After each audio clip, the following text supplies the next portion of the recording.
Schalke. Oh, they've done it!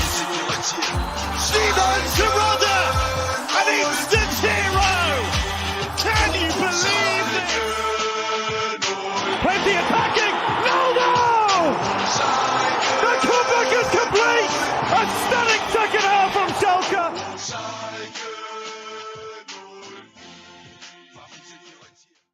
Blau-Weiß, ein Leben lang. Herzlich willkommen zurück auf SchalkeMerica. We are back together again. The gang is back. We're in the middle of the Winterpause. It's wrapping up here. But I'm your host, Richard Carmen. Joining me back on the podcast, Jack Mangan. How we doing, Jack? Pretty spectacular. My girlfriend not too long ago actually just used the phrase Winterpause unprompted, which was pretty sweet.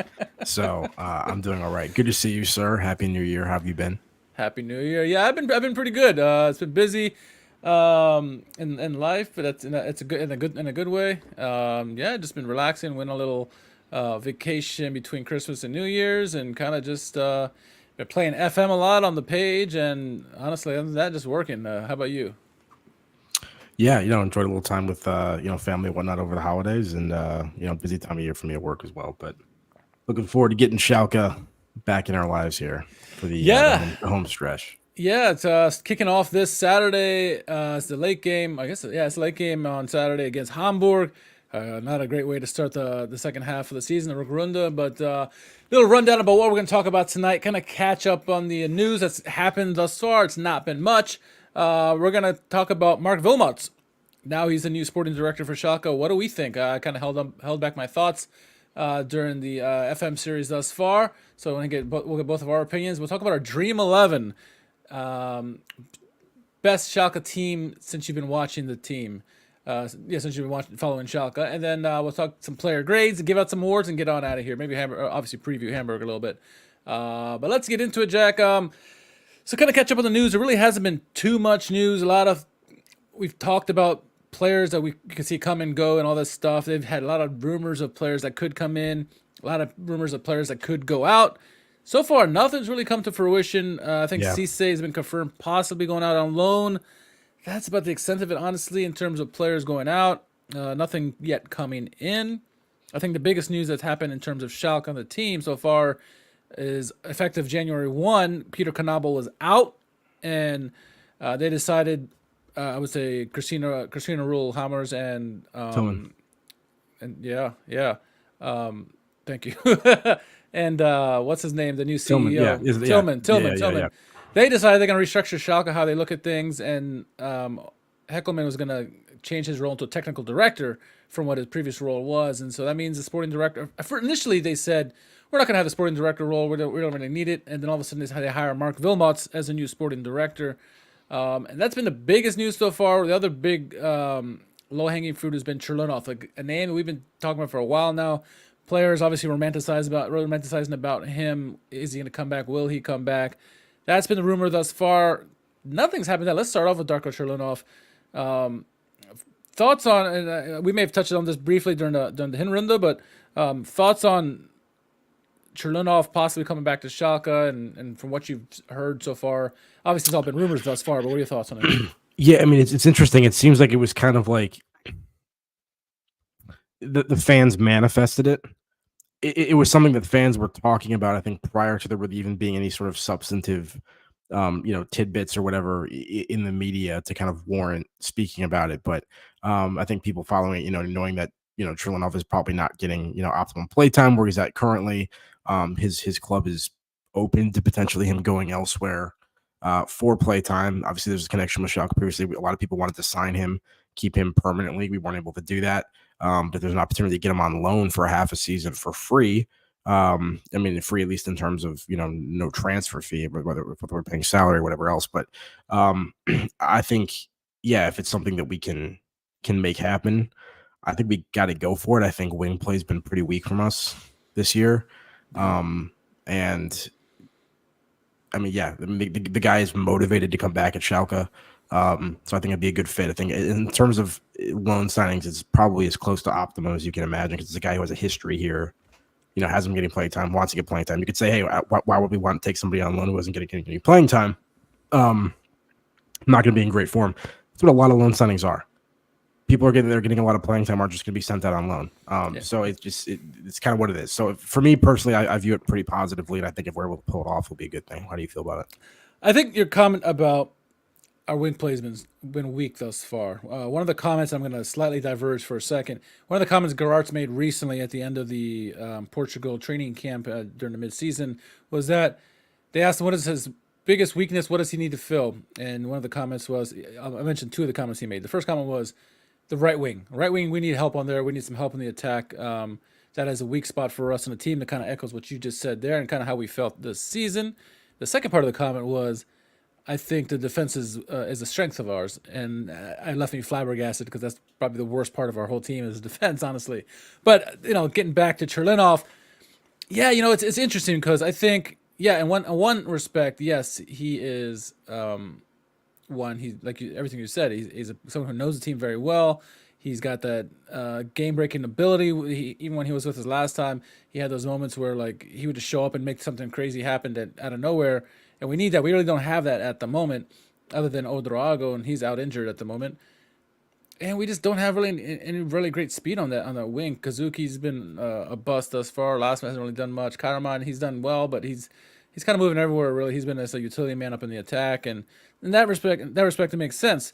And the other respect is I think he's only played 500 minutes or something since he left Schalke, which is 2 years ago or something like that, which is not much. It's not very much.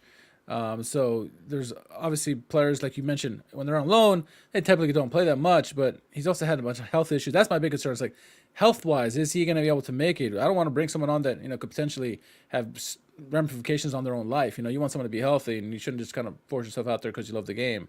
If he gets a clean bill of health, which I imagine it would with a loan, then yeah, why not? I mean, was there something serious that happened to him that I missed?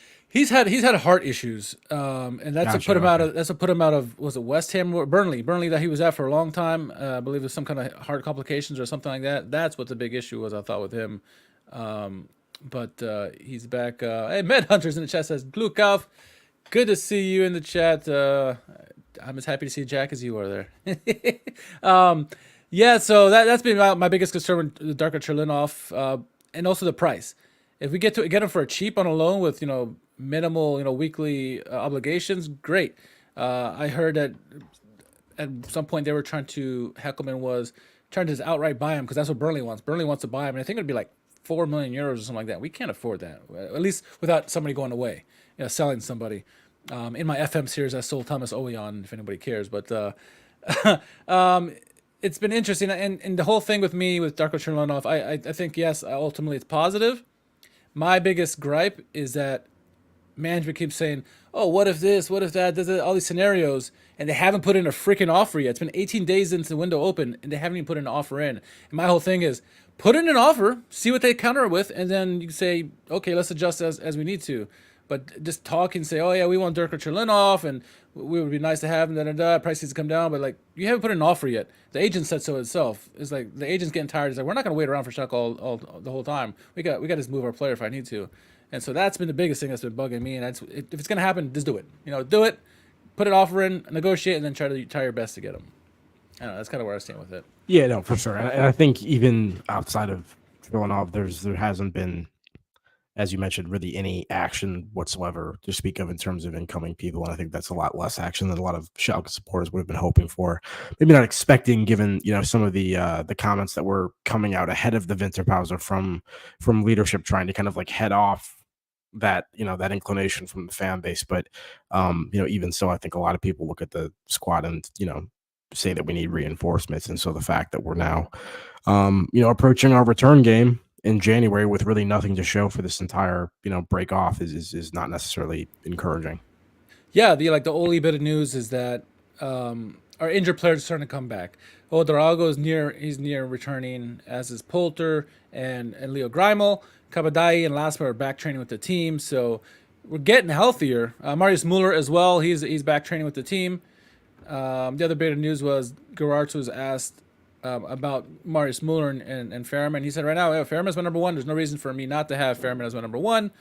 And I said that's great for PR standpoint because you don't want to piss off Fairman as well as he's playing right now. And it's nice to have Marius Muller. One, you don't want to rush him out there and get injured again, so let him stay there on the bench. And if you need to pull Fairman, then you can pull him. I mean, Fairman's doing a decent enough job. I don't think he's been a reason why we've struggled so far, at least towards the second half of the season since Gerards has been there. First half, you could argue many things for different positions. Thoughts? You okay with those comments by Gerards on Fairman? Yeah, I mean it's tough because you hate to have a player lose his position due to injury, and that's essentially what's happening with Muller because he was fantastic. Happened to Fairman, right? Years ago. Yeah, to some extent. I mean, Fairman's also been pulled for performance issues at times as well. But yeah. So I think it's unfortunate that happens, but I think it's probably the right decision, as you said. You want to give Muller the maximum amount of time possible to recover. If Fairman isn't really giving you a reason to pull him, then you might as well give Muller that extra time to recover. If Fairman's performances suddenly dip, you can always put Muller back in and it'll be warranted. And Fairman will probably have less to say about it than he would right now if you made that change. Additionally, if you do bring Muller in right now, he's coming in once again, maybe not 100% fit and certainly not 100% in terms of rust, you would imagine. Yeah. So then if he has a bad performance immediately or something, do you bench him and put Fairman back in? And then it becomes this swap thing for the rest of the season. So yeah, I think it's better to just kind of play it conservatively and, not rock the boat unless the situation ultimately kind of presents itself. And Fairman is an influential player on the team as well. Sure. Who's to say if you take him out, it affects the whole team, right? We don't want that. We're already fragile as it is mentality wise. So give him his cake. That's right. That's right. Two more comments I want to make about what Gerards has said about players in general. First, he said he thinks very highly of Paul Seguin. Thinks that he's a very skilled player, a guy who can really lead the team, which we kind of saw probably the last month or so. He started coming around, being more consistent. And the other thing was interesting to hear was about Blendy Idrizi. He said that when he first joined Schalke, he heard a lot of negativity about Blendy. That he was not a team player, had attitude issues, whatever. Gerard said since he's been at Schalke, he's seen nothing of that. He said Blendy's been hard-working in practice, really pushing guys to get better. And when he sees him on the pitch, he sees him really as one of the pivotal team members, one of the core players on the team. He says, I need him out there. He's been that good for me. He's been getting better and better each week. And so that's nice to hear for two of us who've been pushing for Blendy for a long time. He's finally getting his flowers, at least a little bit for the time being. So it's nice to hear that the coach is actually recognizing him. It's going to go a long way with his confidence. Yeah, I'm going to be mentioning Idrizi later with some of the topics that we'll be bringing up a little bit later in the podcast. Dream 11? Dream 11? Not Dream 11, not quite. He's got a little bit of work to do on that front. Medhunter mentioning that he misses Salazar. Yeah, no shit. Absolutely. Yeah. You see the absolute screamer he scored? Yes, I was going to tell you about that goal. That was good Lord. He's certainly good for a couple of those this season. Yeah. We've seen it in ourselves. But yeah, Idrizi, one of those guys that was part of that crop of players like Katuchu, Flick, Bosduan. There you go, free Katuchu. Yeah, you know what I mean? Like some of these guys who to varying degrees, but uniformly to some extent, we all kind of liked and saw a little bit of potential in. And all of whom pretty much have been ousted at this point or sent elsewhere. So nice to see, like you said, him getting some praise and in a nice run of form, and hopefully stays healthy and is able to be an influential player, because I think the midfield has been a big issue for us in the first half of the season. A rotating cast of characters, as you mentioned, Seguin coming on late in the first half, but certainly didn't start off his time at Schalke particularly well. I think Teppelman's been inconsistent. You have Denny Latzo, who's just not, regular starter. So, I mean, I think there's definitely room for someone to come into the squad and kind of take a starting position by the reins. And yeah, I'm optimistic that Idrizi can do that in the second half of the season. It's funny, we talk about the shirt and players that we've kind of gravitated to in the past. Obviously, the free Katuchu movement, got big at one point, but it's funny now. It's kind of transitioned, and I want to say that it's because of us that during the friendlies, the friendly against Wolfsburg, old friend Mercedes Jens came to play, and the hashtag that blew up was Free Jens. It's like, I think we know where you got that from. It's okay. Well, this you don't have to give us credit, but we know. That's pretty funny. That's my main comments, I guess, for the players and the news that's happened thus far. Obviously, one of the bigger talking points is Marc Wilmots, Schalke legend, former Schalke legend, a guy who's done everything. He's managed, he's played, he's done it all. It seems like now he's a sporting director. What are your thoughts with him joining Schalke? Do you think this is more of a PR move? Do you think this is the right move? Like, what are your thoughts in general? So look, if we needed to obviously replace Peter Knabel, I'm not upset about that at all. And so from that perspective, I think it's a positive to get a fresh kind of face in that sort of general role. I mean, correct me if I'm completely mistaken in missing this, but like this is the first time he's been a sporting director, correct? He doesn't have a history of that. He's mostly been in management. I believe you're correct. But I've been obviously part of the Eurofighter team. An important player in Schalke history, and somebody that obviously has a lot of feelings for the club still, and a connection there, which is everyone loves that whenever you can make a hire along those lines. Belgium national team coach. I think he was coaching Iran and somewhere else the last couple of years. So I mean, he has experience obviously on the field and also in terms of training sessions and all kinds of other things. So there's areas that he can, you would imagine, monitor and have a pretty informed opinion about progress or how something's running. So that's, I think, important to maybe have somebody with that level of experience in a position like sporting director. But I mean, am I like super stoked about it and think it's the greatest thing ever? I think it remains to be seen. I'm certainly open to it, and I hope it goes well. But we'll have to see how he does. I think it's going to be difficult to judge in the short term in terms of if you're looking from like a personnel standpoint, just because I don't really feel like Heckelman or Wilmots or Gareth are really going to get a whole lot of support, from Christina or whoever else to have the funds to actually affect anything in the short term. So it's really going to be about whether or not they can improve processes or help manage the squad that we have currently and get the most out of him, that kind of stuff. So I think judging him is gonna be a little bit more of a medium or longer term enterprise.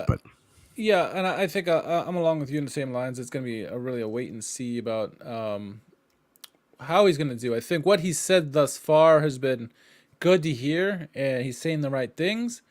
So willing to give him time to see what he can do. Obviously, he's had 18 days thus far, hasn't done anything. No, you got to get into it, and he's got some good plans. But I like see what he does the rest of this window. Can he bring in anybody that's gonna be of help to us? He's gonna offload some dead weight, get some money. It's gonna be interesting to see how he handles a team with no budget, because that's where we are at the moment. One of the players that was rumored was some kid from somewhere in Norway or something like that. And the kid was like 5 million euros. I'm like, we can't afford a 5 million euro player right now. Are you kidding me? Like, it'd be nice if we could, we'd get Darko Churlinov, I guess. But it's not something that we are capable of at the moment. So how he handles this team, we've seen what Rovin Schroeder did in the past, and he did magic. He did magic with nothing. Can Wilmots at least stabilize his team and get us in a place where we can actually fight for promotion this year and have a chance, if not get promoted, put us in a good spot where we're doing well, and then going to next season just trying to really blast it and go coast to coast with the top of the table. We'll see. I think that's going to be Wilmots will make or break. If he can do as Rovin Schroeder does, it's only going to be good things for him, good things for us, and hopefully what Schroeder couldn't do, and a lot of it was lack of money, was get us back to the Bundesliga and keep us there at least for a season extra. So we'll see how that pans out, but.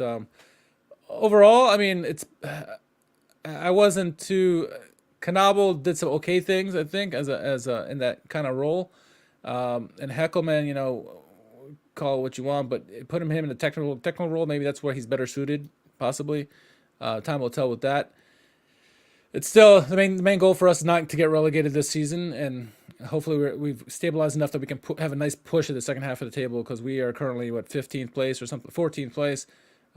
Not far off in terms of points, but we need to massively improve and stabilize as a team overall, and mentality-wise, we absolutely need to. So we'll see how that'll all pan out. But interesting decision, and I'm curious how it goes. So I do want to talk about. So we've been hinting at it already. The Dream 11.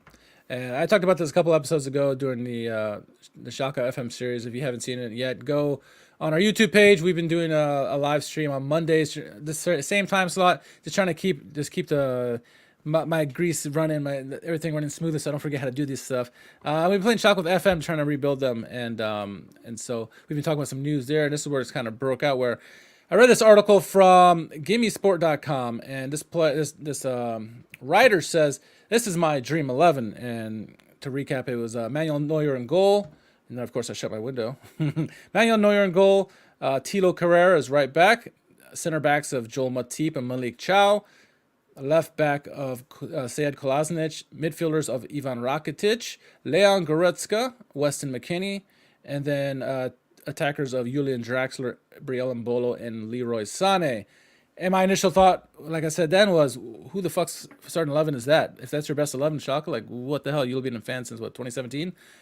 But then you should, as you should, read the entire article, and it just said of players that are still playing these days for that used to be with Schalke, who would be the best 11? Like, oh, okay, well that makes sense.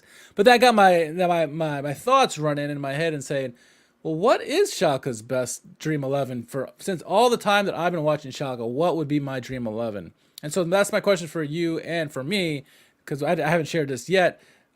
Curious what our Dream 11s should be. Should I start with yours, Jack? Can we start with yours?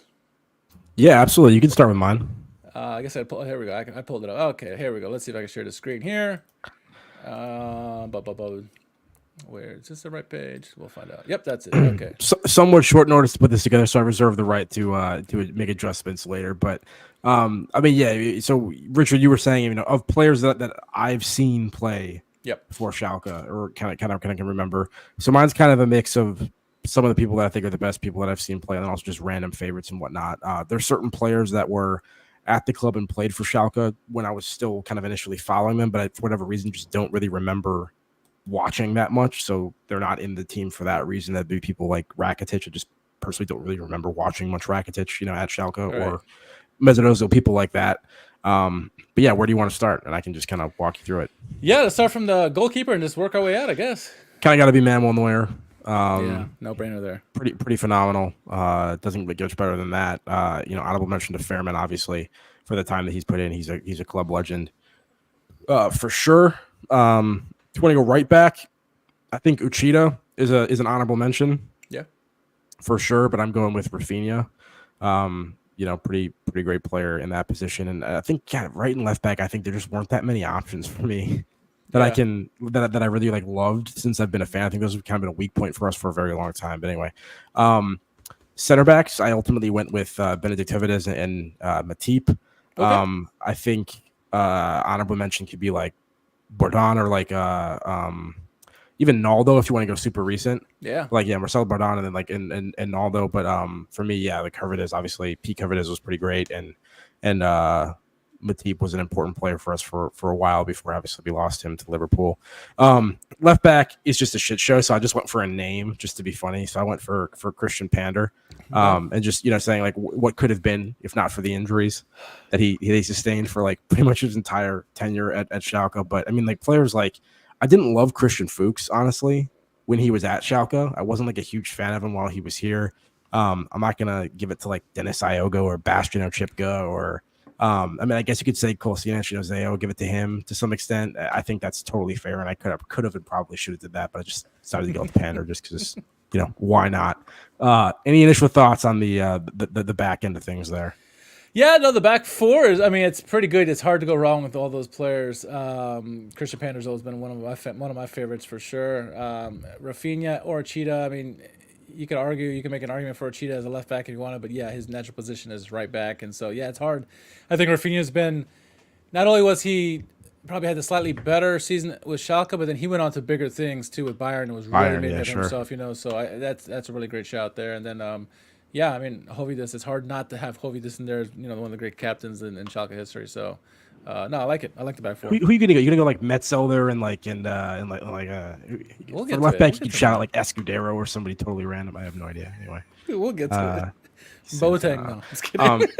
So my midfield is weird, and that's because I wanted to accommodate two kind of strikers or forwards, just because I love both those guys so much, and they hold a special place in my heart. So for that reason, I've gone with a 4-4-2 diamond, which doesn't really make sense for some of the players that are going to be in this midfield, but had to throw Goretzka in there, kind of at the base of things.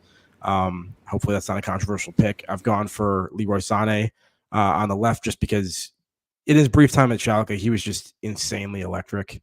And obviously has Nearly gone on to beat Man great. City because no, he wasn't with us. He played against us. Then never mind. But no, scored against Real Madrid. Real Madrid, in yes. that win in the Champions League. No, but just so many great moments from him in such a short period of time, and we knew he was going to be a special player. I've shoehorned Draxler into like a number 10 position, which once again is doesn't really make a lot of sense for him necessarily, but just because obviously super talented youngster, had some amazing highlights. Some of his combinations with Raul and whatnot back in the day and everything, and maybe didn't have the career that we all thought he was going to have. Certainly had a respectable career. Maybe didn't reach the heights that we thought he would. But definitely associate him with some of the more early days of my Schalke fandom. And then a personal favorite of mine, I've gone for Jefferson Farfan on the right side. Some other players you could have put there for sure, but that's just kind of personally who I happen to love. And then up top, I got Karani and Huntelaar, which once again, hopefully neither of those are super controversial either, although I know I'm leaving like Raul off, for example, and some other people you might put in there. Yeah. No, that's a good starting 11 there. Good dream 11. And I figured that you and I would be very similar. No, I just lost my page. There we go. Let me pull my screen back up. There we go. All right. So here's my dream 11. Very similar to yours. In goal again, Manuel Neuer, no brainer there. There was a shout though for not Timo Hildebrand. Who was the other goalkeeper we had that is a blonde kid? I can't remember his name at the Timo moment. Vellenreuter or Yes.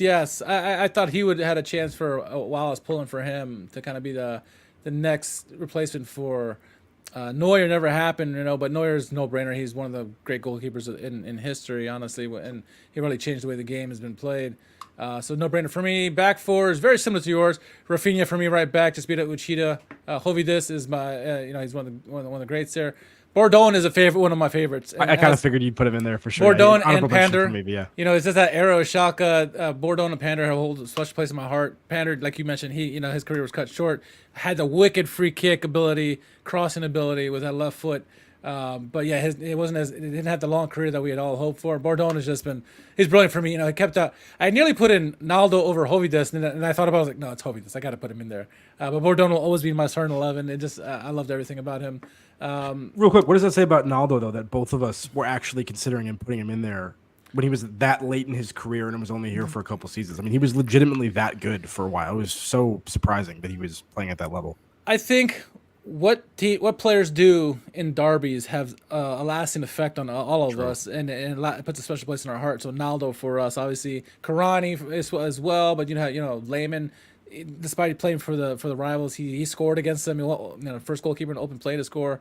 So that has a lot to do with it. And yeah, Naldo, great personality, great captain. He just big game player, and how can you not like him? So it says a lot about him, And that was really at that point when he joined Schalke, people thought he had taken a step back, and then he goes to Schalke and kind of like had a second coming of a season or two before it kind of got back to the ground level, I guess. So that was just amazing for him, but didn't quite make both of our starting 11s. My midfield, I did a 4-3-3, so I got Farfan, obviously like you, one of my favorites on the right, so that made me able to fit Draxler on the left. Same reason as you. Lincoln is again another one of my favorite players. Had so much fun. I almost put Fabian Ernst. I don't know how many people remember him, but Fabian Ernst was a great center midfielder for Schalke. I say great. I just really liked him. But Lincoln for me, I always love watching Lincoln. Lincoln's one of when I think of attacking midfielders that I enjoyed watching was Lincoln and Rui Costa. Both those players reminded me a lot of the same. They had different characteristics, but they were just so good on the ball. Technically, they're fantastic. So Lincoln for sure made it for me. And then I found a way to get Raul in mine. He doesn't necessarily play. He plays a striker, but he plays on the right side. So Karani, Huntelaar, and Raul for me in the top three. I wanted to put the Alton tops in there, at least, if not Halil but Hamid as well. Absolutely. Some other players I was thinking of. Rakitic. We didn't mention Rakitic. I think Rakitic and Özil, both players really became world class once they left Schalke. Rakitic, I think when he made his move to Barcelona or Sevilla first, that's kind of when he took over there and kind of grew his hair out. And then Özil, once he hit Werder Bremen, and then eventually made the move to Real Madrid, that's kind of when he became a superstar. So many other players that came, at least in our era, from early 2000s onward. that you could mention. You could also even put in Bulskins, who stopped playing for Schalke in 2002 or something like that. If you want to go, or Asamoah, Gerald Asamoah, Sure. right? Another fan favorite. So yeah, so many players you could put in there. But when I read that article about the Dream 11, I started like, oh, that'd be something interesting to see, and good like nostalgia pieces to kind of reflect on some of the players we've come and watched through the years. So yeah, no, that was interesting to hear your thoughts and my thoughts on that. So, player grades. Let's get into as quick as we can with player grades. We don't want to spend ridiculous amount of time on it, but looking at our players, let's just talk about the players who actually got some minutes this year. And I would say, so we don't grade them too harsh. We would say play it above average, average, or below average, or however you want to phrase it. And you can give it a non-rating either or whatever. So thumbs up, neutral, thumbs down. Beautiful. There you go. See, you're smart of the two. Asan Odrago. Thumbs up. Thumbs up. I would agree with that. Thumbs up for me too. The captain, Simon Terodde. Neutral. I mean, you could say thumbs down. Hasn't really necessarily commanded that starting position. I think he's been okay when he's been in there. Obviously, would like to see more from him in the second half of the season, but given the rotation up top and everything like that, I don't know. I think it's probably what you would expect from him at this point. I would agree with that. I think, statistically, yeah, it's a thumbs down. However, he's come on as of late. One of the friendlies, he had a hat trick recently. He had 2 goals. One of the goals was really beautiful from Schalke. But he's come on as of late. He never had a down attitude. Funny side story that Gerards, I heard that when Gerards came on the team, he had benched Terodde for the Dusseldorf match, I believe it was. And I think Heckelman came down and said, "Hey, you can't bench Terodde. He's Terodde. You can't bench him." I think they had Poulter starting that game, whatever. And ever since then, Terodde's been playing ever since, and he's gotten better since he came back. But Terodde, yeah, thumbs up. Keenan Karaman, thumbs up. Yeah, that's a thumbs up. He's arguably one of our best players this season. Ralph Fairman, mostly thumbs up. Yeah, I would agree with that. Yeah, hasn't been a reason most of the time that we've lost the game or had a goal against us. Timo Baumgartel. Neutral to negative. No one in the defensive line is really going to get high marks from me for the most part. So I'm gonna go negative. He kind of and everything now. What I'm reading from Gerards and everything that's going on in training camp and stuff like that is starting to bring me back to neutral. But from he obviously made those comments about Rice, and it seemed like there's been a big conflict for us in the back room. It seemed like that's fair. And his play on the pitch, that's just something. The play on the pitch is where he's been terrible on the pitch. A lot of the errors when he was in playing have been bad. Now, granted, the whole back 4 and even the back 6 have been terrible. But I thought Baumgartel, I had such high expectations, hoping that he would come in and at least solidify the defense. And if anything, he made it weaker. It seemed like. So thumbs down for me. Kiki Top. Haven't really seen enough to have strong opinions. I go neutral to positive, though. I think the fact that he's emerged has been a good thing, and hopefully there's more to see from him in the second half of the season as well. Yeah, I would agree with that. I think he's come on off late, and I think the combination with him and Terodde have potentially found something well. They've been forming a nice partnership towards the end of the Hindrunde, plus in the Portugal training camp, and so it could eventually become positive. I'm going to say neutral as well. Your boy, Lino Tempelman. There's times I would have said positive. There's times I would have said negative. So I'm going to go right in the middle for that. I'm sure there's people that disagree with me and, really like his contributions this season. He just hasn't been the consistent, force I need him to be. Yeah, I agree. I think for the most part of the season, I was positive on him because I do like his defensive work rate and stuff like that. But at times he is very frustrating, as you pointed out many times in the Hindrunde, and he's kind of cooled off too. The last month he's kind of been null and void. It seems like he just disappeared, and so I'm gonna go neutral. He was positive for me most of the season, but I'm saying neutral for me. Let's go Yusuf Kabadai. Neutral, maybe slightly positive. Has had some good moments. Inconsistent as well. I think you'd expect that from somebody like him, but I mean, decent kind of loan signing or whatever in the meantime. And like I said, yeah, he provided the spark occasionally. Yeah, I would agree with you. I would say, yeah, I haven't seen quite enough of him. Very similar to Kiki Top. I'm gonna say neutral. He's had his moments where you think, oh yeah, he's like the only guy playing. There was like a 2-3 game stretch where he was the only one playing well in the attack. So that has that, but also at times he's drifted away. He's also had the injuries as well. So yeah, I'm gonna go neutral for me. Soichiro Kozuki. Don't even think we can judge based on how much he's been available, but I think the fact that he hasn't really factored probably suggests that maybe the people that were saying, his meteoric rise could be more a function of, form rather than class. Maybe they could be correct. I thought I just saw something that said he's going to be training with like the U23s as well for the moment. So maybe he's like, I don't know. It seems like things are not going well for him at the moment, unfortunately. Yeah, we thought that nice rise was in the Bundesliga. So you thought for sure going to the Zweite Liga, you'd do much better, and he hasn't. And to be fair, we thought the same thing for Timo Becker as well, and then similar trajectory downward where they just struggled. And who was the other one?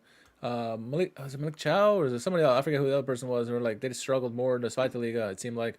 So yeah, I'm gonna say thumbs down just because he just hasn't quite adjusted yet, and the times that he's played with the U23s this season, he has done well. So maybe it's a mentality thing. He's got to get back his confidence, and once he gets on fire down there, bring him back up or something like that. But thumbs down for me. Brian Lasma.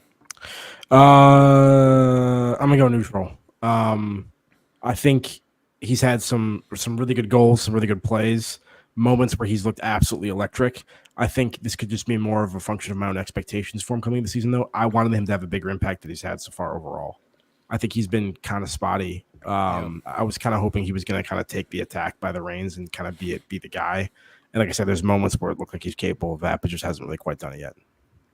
Yeah, at times I think we all wanted him, or at least I wanted him to be the Boulter replacement, right? So he's got the same qualities as Boulter, and to an extent, same number, very fast, but he just seems to be missing quality opportunity after quality opportunity. When he played for Armenia last year, I think he had like 8 goals and 2 assists or something like that. So he contributed quite a bit for them, despite their relegation or second relegation. And I thought he would be able to do the same thing here, and he's had the opportunities. He just cannot put them away for whatever reason. And on the Schalke Legends podcast, Klaus Fischer even said he's like, this guy seems like he has all the talent in the world, but he's just so clumsy and he keeps getting his own way. And I think that's a great way to sum it up. And I'm going to say, I'm going to go slightly, it's like neutral to negative, not quite full negative. Because there have been moments where he's had some good stuff, and he's been what we needed. But for the most part, I was hoping a lot more from him, and haven't got it so far. And I'm hoping he gets it, but it very well could have been the whole team was struggling in that first half of the season. We were lost under Rice for whatever reason, or just didn't want to play, and the whole team seemed to have found a second life with Gerards, and hopefully that just in turn means more goals and more confidence for everybody. So, Marius Muller. Yeah, thumbs up. Was fantastic start of the season. Unfortunately, they got hurt. Yeah, as you see right here, only 6 games with us in the Bundesliga or Zweite Liga. In those 6 games, he was brilliant. I thought he kept many games from being 10 goals down versus whatever the scoreline was. That first Hamburg game was I think it was interesting because we weren't sure what kind of player Marius Muller was, and there's several people that said, oh no, this guy's legit. You got to watch out for him. And we're like, okay, well, let's see. And the first game was Hamburg. We're getting shellacked. It should have been 10 goals for Hamburg, and he saved. It seemed like 9. I think it was 9 saves in that game, something ridiculous. And in the first 3 games or so, he was getting near double-digit saves every game. So we didn't realize how good he was. And so yeah, for sure, thumbs up. You can say incomplete if you want to, but I think I saw enough from him that I'm like, this guy's good. Just wish he would stay healthy. And so if he ever gets back in the lineup, I think it'll help the team. But going back to our earlier sentiment, I think Fairman staying in net is probably the right thing. But yeah, Marius Muller, thumbs up for me. Ibrahim Asise. Yeah, let's try to go through these last ones a little bit quicker. For me, like, can't even judge. Like, one appearance at the start of the season wasn't good, so maybe you could say thumbs down, but really never saw him again. So, yeah, I'm gonna say incomplete, neutral for me. Henny Matriciani. Maybe negative. Hasn't been amazing, but once again, just doing whatever's asked of him, putting in the shifts when people were hurt, that kind of stuff. You appreciate his presence in the squad, but you can't really rate him amazingly highly this season. Yeah, he's one that had to step back as well. I thought this season. I think Henny Matriciani for me is a down, unfortunately. Good heart, but yeah, that's enough. Seguin. Yeah, mildly positive just because of his stretch at the end of the season. Well, sorry, I feel like beginning of the season was not a fan of him at all. Yep. Really came on late. Coach obviously likes him. We're expecting big things from him second half of the season. I hope that's the case. Yeah, I'm going to go neutral, but it's leaning towards positive, as you said. Paul Seguin, I'll tell you. I mean, Paul Seguin, Thomas. Oh yeah, for me, thumbs down. Neutral for me. Okay. Much better than last season. We kind of have our left back to some extent, but still hasn't been amazing. He did have some nice moments this, and is much more looking like his old self. Yeah, fair enough. That's fair enough. Sebastian Poulter. Neutral to negative. I mean, hasn't really been given as many appearances as some other people. I know he's been upset about that. Yeah. But just very rarely looks amazing. So it's kind of hard to ever be hyped about him. Yeah, I would agree with that. I'm gonna go negative just because one, he's been a good positive attitude, and it seems like, but hasn't been producing when he's in the game. So, Derry John Merkin, Positive. 100% Important. positive. Plug some gaps. Center back, left back. Been a positive to the squad overall for sure. 100%. Hecker, we didn't really see enough. Danny Latza. Neutral, negative. I'll give him a neutral just because he had that header winner. Fair enough. I forget what team that was, but that was a big goal. I agree. I'll give him a neutral as well for that. Toby Moore. Positive, I think overall. Pretty bad season last year. Yes. Much better this season so far, and especially recently coming on late again. I'm with you. Who knew that we would say Toby Moore positive this year? But yeah, Toby Moore positive. Where did he go? He disappeared. Thomas Kalash. Everyone on defense is going to give neutral for me. Was kind of excited about him just because I've seen a little bit of him before, and I thought at this level he might be able to impact things more than he has. I think I'm fine with him though. I'm kind of neutral. Yeah, I think of the defenders we've had, he's been the slightly better one, but doesn't say much. Neutral for me. Hoping big things for him. Blendia Treasy. The blender, positive. 100%. Shout out Kosovo. 100%. 100%. Schallenberg. Thumbs down. Thumbs down. I agree. I've been disappointed with him. Drexler. Thumbs down. Right? Yeah. He can't last 90 minutes anymore. He'd be good as a super sub, but that's Love the guy, but yeah, thumbs down. Cedric Brunner. Been injured pretty much the entire time. Neutral to negative. Don't think he's been great, and I think at this level he should be doing relatively decently. So Agreed. Marcin Kaminsky. Thumbs down for me. Thumbs down. Not as good as you would expect him to be once again at this level. Kind of need a little bit more from him. Still positive in possession at times and has had some good moments there. Yeah. So that's all the players there. Cool. I think I've got the players. So yeah, that's it. Let's quickly go through the player awards, or not player awards, just awards in general. So I'll read out the awards. Let's go with best new signing. For me, it's got to be Muller. Honestly, I mean, once again, disappointing that he got injured and hasn't really been able to impact things to the extent that we would have hoped in the first half of the season. But brought him in, made an impact immediately, and looks like one of the better people on our squad. So, secondarily, I guess you could say Merkin potentially, maybe Lasma. Although you said kind of negative for him, I still think he's had an impact to some extent. But for me, it's Muller. I'm gonna go left field. I'm gonna go Karel Gerards. He's a signing technically. We fired our manager and brought him. And I think the team, we were in such a doldrum, we were such in a dark place with under Rice. We thought we were going to get relegated again. Gerards comes in, hasn't really made like a super 180, but we are out of the relegation zone and we're trending upwards. So that's my sign of the season. But I love the shot about Marius Muller. If he had played more games, I'd say that's a a no-brainer. But yeah, Muller is fantastic, and I think Gerards has been nice to have as well. Moving on, biggest disappointment of the season, player or moment. Yeah, so for me, it's Schallenberg, and that's partially because of the price tag associated with him. He cost us $2 million. Yeah, we don't have millions to be thrown around at the moment. And I don't think he's been worth that $2 million at all. I think he's been pretty consistently frustrating, and not happy with him.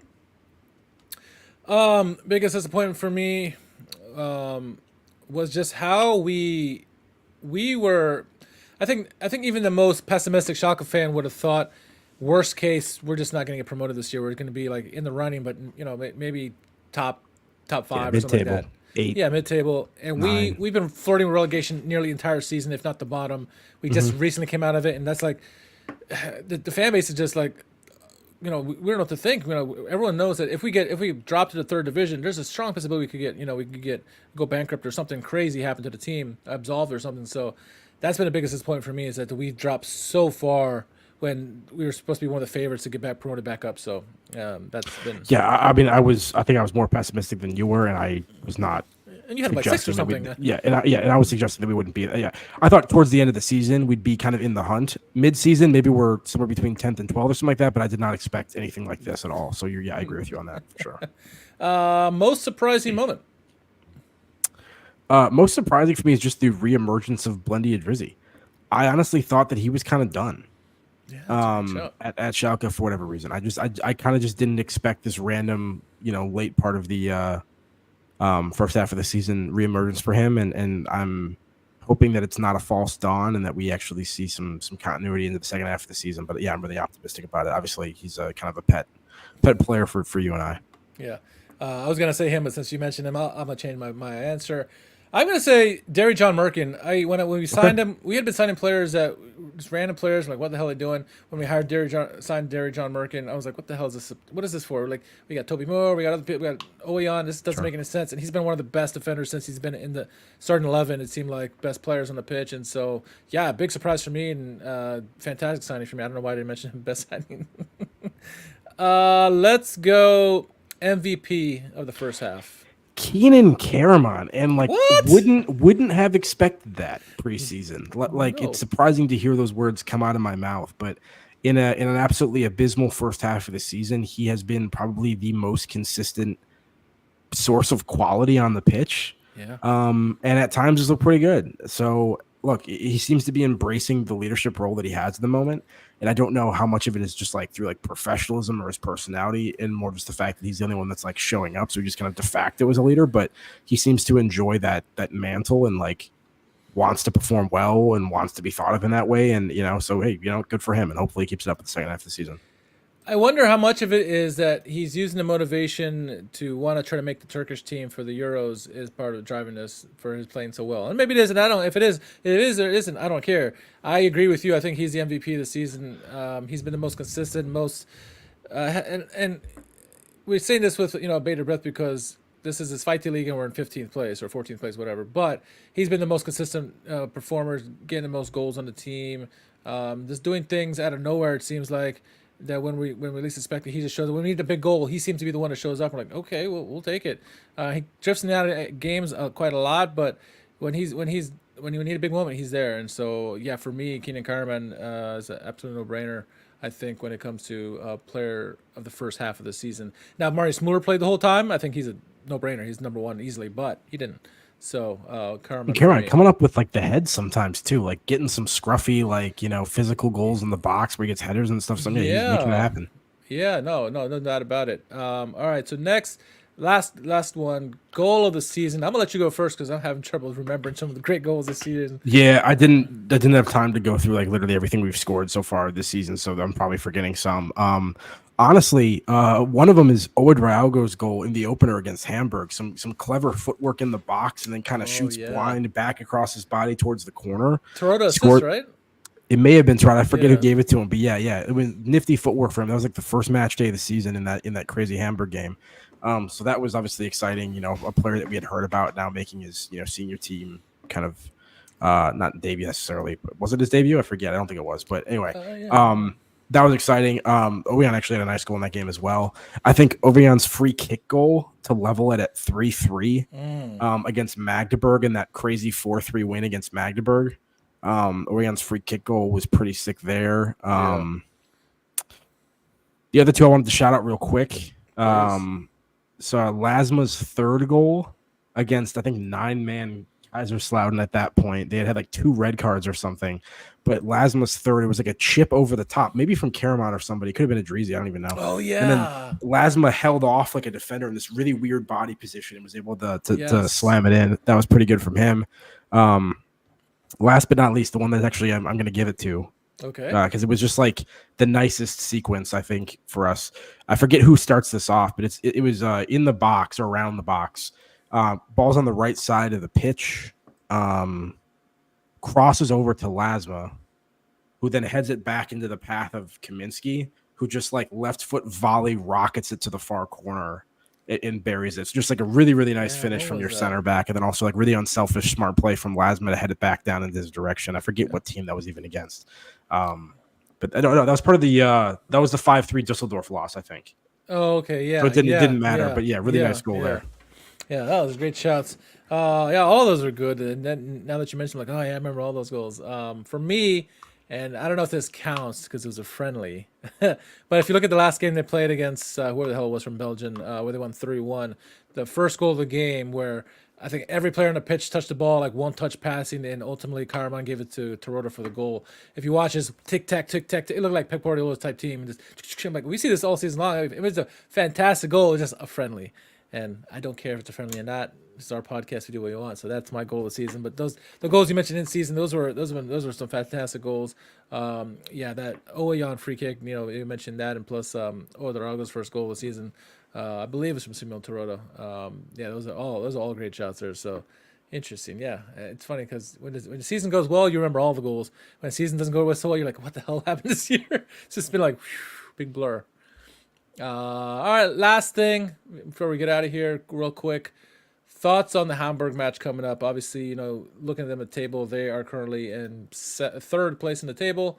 Much better position than we are at the moment. We're in lowly 14th. So what are your thoughts going into this game? Typically wouldn't be optimistic and really, I guess, am not. Seasons have gone very different directions since we encountered them on the first day of the season. Yeah. Even though that 5-3 scoreline, I think, was a little bit flattering to them. Ultimately, I mean, I don't use Muller had a lot of saves, so there could have been more goals than that. But like, one of their goals came on like Muller was, I think, up in the box, and they just countered in like the 98th minute, and stuff like that. So yeah, anyway, that's true. But you know what? It seems like we've had a positive Winterpause, a positive training camp in Portugal. Gerards has had some time to work with the squad, kind of in a quiet period without, the constant pressure of having to get a result for the next game and probably hopefully really establish some more of his ideas and improve some things. There hasn't been a lot of turnover or new faces. So not a lot of new people that have to kind of get up to speed with everything. It's still kind of like the same core group. So I'm going to just be optimistic to start the second half of the season and see if we get a result here. Result as in a win? Yes. Okay. I love the confidence. Not by a large, but literally by one goal margin. We'll take anything at this point. I'm optimistic considering where we are this season. I think I feel like Gerards has really rounded the guys up and got them all on the same page. I'm hoping that they were able to bond very well in Portugal. That's kind of when you want to do these trips, so you can get the team a little bit more acclimated with each other, especially if it's hard during the season or whatever. So. Yeah, I think that I'm hoping at least get a draw out of this one. If they learn anything, which they probably who knows, but first half of the season we kept saying after game, take away their main their main striker, their main threat. And this game is Glatzel. Get rid of Glatzel, you have a good chance of winning, or at least getting a result. Focus on him, and if they do nothing else in that game, focus on Glatzel, and I'll be happy. And I think I'll say we a minimum of a draw. So, yeah. I like it. Yeah.